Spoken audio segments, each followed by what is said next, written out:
নমস্কার, chicken curry recipe আপনাদের সাথে একটু শেয়ার করছি। চিকেনগুলোকে ভালো করে ধুয়ে নিয়েছি, নুন হলুদ মাখিয়ে রেখেছি। কড়াই তেল গরম করে নিয়েছি, তেলের মধ্যে 5-6টা পিস করে সব কটা চিকেন আমি এইভাবে ভেজে তুলে নিচ্ছি। আজ এই চিকেন কারি ভেজে করব। অনেক দিন ধরে ইচ্ছা চিকেন ভেজে করতে, কিন্তু অনেকটা সময় লাগে বলে করা হয় না, কিন্তু আজকে করব। এইবারে আলুগুলো আমি ভেজে নিচ্ছি। আলু ভাজার সময় আমি সবসময় ঢেকে ঢেকে ভাজি, তার সাথে একটু নুনও দিই, তাড়াতাড়ি সেদ্ধ হয়ে যায়, এতে আলু ভাজাও হয়ে যায়।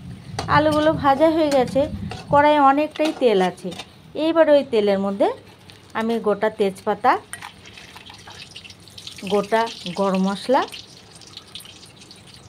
আর একটু গোটা জিরে ফোড়ন দিয়ে দিলাম। শুকনো লঙ্কা নেই তাই দিইনি, শুকনো লঙ্কা থাকলে দিতাম, আপনারা দিয়ে নেবেন। ফোড়নগুলো ভাজা হয়ে গেছে। 4টে পেঁয়াজ আমি কেটে রেখেছিলাম, বড় সাইজের। এইবারে পেঁয়াজগুলো আমি তেলের সাথে একটু ভেজে নিচ্ছি। পেঁয়াজগুলো আমি বেশি ভাজবো না, একটু গোল্ডেন করে ভাজবো। পেঁয়াজ ভাজা হয়ে গেছে। আদা, কাঁচা লঙ্কা, রসুন একসাথে বেটে আমি দিয়ে দিলাম। আদা এখানে 1 গাঁট, রসুন একটা বড় সাইজের রসুন, তার থেকেও বেশি। এখানে 1 কেজি চিকেন আছে, তার জন্য রসুনের পরিমাণটা একটু বেশি দিলাম, আর চিকেনে একটু রসুন ভালোই লাগে। মশলা কষানো হয়ে গেছে, এই সময় পরিমাণ করে নুন আর হলুদ দিয়ে দিলাম।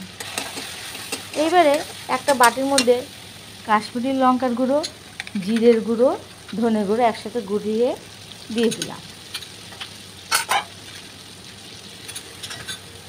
এইবারে মশলাটা আমি ভালো করে কষিয়ে নিচ্ছি।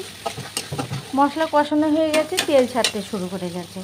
এই সময় আলু আর চিকেন একসাথে দিয়ে কষাবো, কেননা ভাজার সময় দুটোই সেদ্ধ হয়ে গেছে, তার জন্য আলুটাও একসাথে দিয়ে দিলাম, দিয়ে কষিয়ে দিচ্ছি। আর একটু মেটে ছিল, এইটা এখন দিলাম, দেখতে পেলেন, একটু হাতে করে দিলাম। কষানো হয়ে গেছে ভালো করে। আমি এদিকে গরম জল বসিয়ে দিয়েছি।